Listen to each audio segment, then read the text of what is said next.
इस नए प्रश्न में देखते हैं कि किसी पदार्थ के 18.1 ग्राम को 100 ग्राम जल में घोला गया है। यानी किसी पदार्थ का 18.1 ग्राम है 100 ग्राम जल में घोला जा रहा है। ठीक है।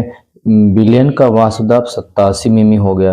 यानी ऐसे कह सकते हैं कि 18.5 ग्राम है कोई मात्रा।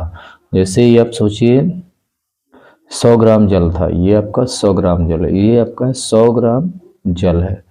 100 ग्राम ये जो जल है, अगर इसकी स्थिति को अब देखें 100 ग्राम जल, तो ये कैपिटल डब्लू होगा, ये तो हो गया भाई कैपिटल डब्लू।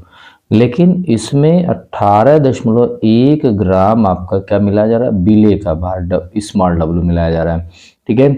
और पहले जो इसका वाष्प दाब था अगर देखें तो 92 मिमी था, तो यहाँ पहले था 92, लेकिन मिलाने के पश्चात कितना है, 87 हो जाता है। अगर हम पहले वाले को P मान लें, दूसरे वाले को PS मान लें, सोल्यूशन का अगर विलयन का वाष्प दाब 87 मान लिया जाए, तो ऐसी स्थितियों में क्या हो सकता है कि वाष्प दाब का जो अवनमन का क्वेश्चन है उसके अनुरूप होगा। तो ऐसे कह सकते हैं वाष्प दाब में कमी बराबर वाष्प दाब में अवनमन बराबर, से ऐसे बोल सकते हैं वाष्प दाब में अवनमन। पहले प्रश्न का डाटा लिखेंगे। डाटा में अगर आप चलें तो डाटा में क्या हो जाता है, 18.1, ये आपका विलेय का भार 18.1 ग्राम आपका हो जाता है विलेय का भार। 100 ग्राम आप क्या है विलायक का भार, आप 100 ग्राम लिख सकते हैं, ये आपका विलायक का भार हो जाता है 100 ग्राम। ठीक है। फिर क्या विलयन का वाष्प दाब कितना है, तो विलयन के वाष्प दाब को P मान लेते हैं। कितना मान लिया, विलयन का बल्कि PS मान लेते, PS मान लेते हैं, तो ये 87 में जाता है।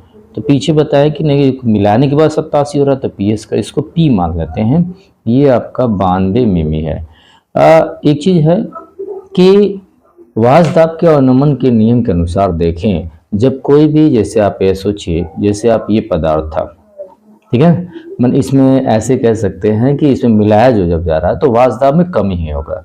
तो ये आपके वाष्प दाब का अपेक्षिक number P minus PS upon P बराबर क्या होता है, N upon N plus capital. यदि तनु विलयन होगा तो यही N बटा के कैपिटल N हो जाता है। यहाँ पे विलयन में उपस्थित जो कुल मोलों की संख्या है वह केवल विलाय के मोलों के कुल संख्या के बराबर हो जाता है, ये हो जाता है। इस फार्मूले का यूज करेंगे। जब इसका यूज करेंगे तो यहाँ पे लिखेंगे तनु विलयन के लिए, क्या लिखेंगे, तनु विलयन के लिए, तनु विलयन के लिए वाष्प दाब का अपेक्षिक अवनमन, वाष्प दाब का अपेक्षिक अवनमन, अवनमन अपेक्षिक अवनमन सब क्या हो सकता है, P minus PS upon P हो जाएगा बराबर N बटा के कैपिटल N, ऐसा कर सकते हैं। इसको ले सकते हैं P minus PS upon P small W बटे अच्छा, ये विलेय का मोलों की संख्या, तो विलेय के मोलों की संख्या विलेय का भार बटे अणुभार हो जाता है। कैपिटल N क्या, विलाय के मोलों की संख्या, तो कैपिटल W बटे के कैपिटल N। इसको आप लिख सकते हैं P माइनस PS हो जाएगा बटे P और स्मॉल W बटा के स्मॉल M, और ये कैपिटल M ऊपर चला जाएगा और कैपिटल W हो जाएगा। ये तो आपका दिया गया। अब जो डाटा है उसी के अनुरूप काम करेंगे। अब देखते हैं जो नहीं रहेगा उसको लिख लिया जाएगा। देखते हैं P का मान कितना आपका दिया है, 92 आ रहा है, मैंने कि विलायक का जो दाब कितना था, पहले 92 था, मिलाने पर कितना हो गया, 87 हो जाता है, 87 लिख लेंगे, फिर आपका 92 हो जाता है। विलेय का भार कितना दिया गया, 18.1 दिया गया। विलेय का भार कितना लिखेंगे, 18.1 लिखेंगे। विलायक का अणु भार, विलायक क्या जल है, तो जल का अणु भार क्या है, H2O का अणु भार निकालेंगे तो 18 हो जाएगा, तो आप 18 लिख देंगे। यहाँ पे अणु भार इसमें निकालना के पदार्थ का अणु भार यानी स्मॉल m ज्ञात करना, तो स्मॉल m लिख दिए। और इसका जो है कौन सा विलाय का भार, विलाय का भार कितने ग्राम मिलाया गया, तो 100 ग्राम, इसलिए विलाय का भार कितना जाएगा आपका 100। अब हम को अब यहाँ पे तो घटाएंगे तो यहाँ पर कितना आपका हो जाएगा, अगर घटा दें यहाँ से आप देखें, घटाए 92 में 87 गया तो कितना बच जाएगा, 5 बच जाएगा। ये आपका 92 हो जाएगा, 92 होगा। ये आपका 18.1 गुणते 18 होगा बटे यम गुणते कितना हो जाएगा आपका 100 हो जाएगा। यम को आप इधर ले जाइए, तो यम आपको ज्ञात करना है, यम को ये वाला नीचे आ जाएगा। जब ये नीचे आ जाएगा तो ये ऊपर चला जाएगा, तो 18.1 गुणते 18 आपका ये 92 हो जाएगा, और ये 5 गुणते 100 हो जाएगा। अब इस क्वेश्चन को आप हल करें तो 18×5 = 90, 18/5.5 इसको लिख सकते हैं 18.1, ये आपका हो जाता है 92 हो जाएगा, यहाँ पे 5 होगा और ये आपका 18×5 = 90 हो जाएगा। इस तरह से हल कर सकते हैं।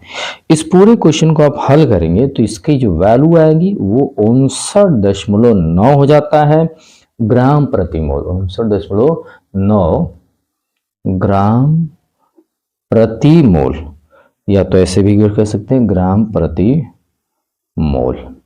ठीक है, इस तरह से इसका मात्रक हो जाता है यम के बराबर आ गया, यानी अणुभार आ गया, पदार्थ का अणुभार निकल गया आसानी से। ऐसे प्रश्नों को कई बार पूछा गया है बोर्ड में, आप ध्यान देंगे। ये 2014 का प्रश्न है, ऐसे कई बार इस प्रश्न है, इसी में अंक बदल के दिया गया है और इस प्रश्न को आप लगाने, इसको आप 60 भी लाते हैं कोई दिक्कत नहीं है, यानी 60 हो जाएगा, 60 के ऊपर भी कुछ आ सकता है, वो बिल्कुल सही माना जाएगा। तो आप इस प्रश्न को लगाने का प्रयत्न करेंगे और ध्यान दें, क्योंकि बिलियन ही एक ऐसा चैप्टर है जहां से न्यूमेरिकल खूब आते हैं, न्यूमेरिकल के साथ थ्योरी भी आती है। इस बात का आप ध्यान रखेंगे कि न्यूमेरिकल के साथ थ्योरी आती है।